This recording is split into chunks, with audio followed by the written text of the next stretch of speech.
Raj, welcome. Thank you. Nice to be here. Great panel, sports and technology. You have been a prominent face of the Bay Area covering sports for many years. But I think it's an interesting time for you and for us, and to see how the assimilation of technology in sports is happening. It's becoming a very integral part. But there's a very human element to sports as well. You just can't bring technology and leave at it. So what are your perspective on that? It's interesting because, not long ago, there was no real analytics in sports. The Oakland Athletics did it initially. They're considered kind of the bellwethers of what's going on now. All these organizations are doing it. It's a huge mixture. You have to do the analytics nowadays, because if you don't, you're going to be left behind. But as you mentioned, you can't just have a bunch of numbers crunchers who don't know the game or don't have a feel for the game. So there has to be a blend of the old school scout with the cigar and a hat traveling around the road, the country looking for great talent, and then the nerdy kid who can crunch a bunch of numbers. There has to be a mixture of that. And I think the successful organizations do have that mixture. You look up the road here with the San Francisco Giants, very into analytics, but also they go with their gut feeling on many things as well. And that doesn't come from a computer screen. That comes from a knowledge and a heart of the game. One of the things that big data has enabled is reaching out to your audience and keeping them engaged. And those are the tools that are available now that wasn't there 10 years ago. And you are part of this, television scene. So wanted your take again on how the audience is being engaged, the fans are being, mesmerized with this, huge opportunity that's available to the teams. It's interesting because whether it's a TV viewer or a sports fan, you have so much opportunity. A television viewer has 200 channels they can choose from, and apps and Netflix and so forth.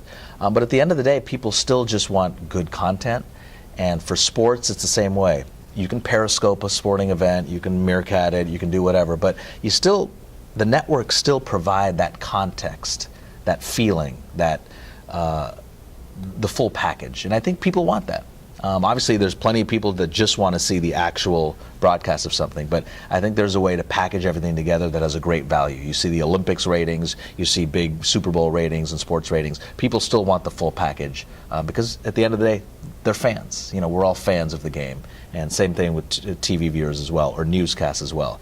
You can read the news on Yahoo or on your phone, but there's still a big demand of newscasts because still people want that perspective coming from someone they know or trust, perhaps. Disruption is happening at a very fast pace, and TV companies especially, are forced to disrupt. Otherwise, it's going to be huge problems for them moving forward. How do you think you can disrupt and still be engaged and be profitable?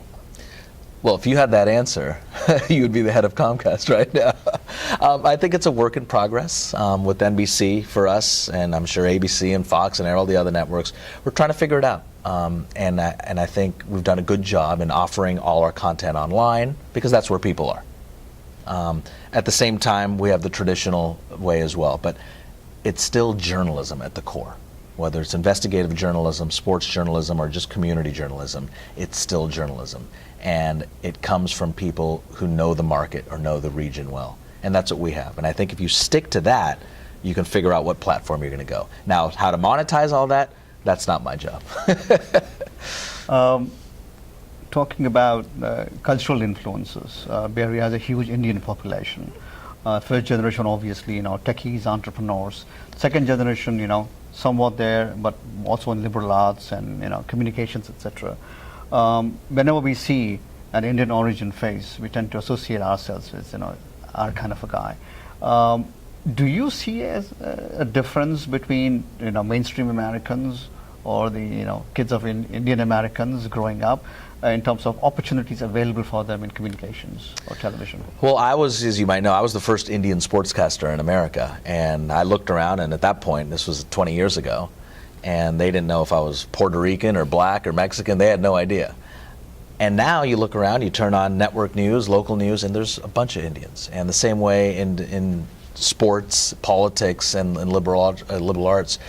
I think now it's the way it is.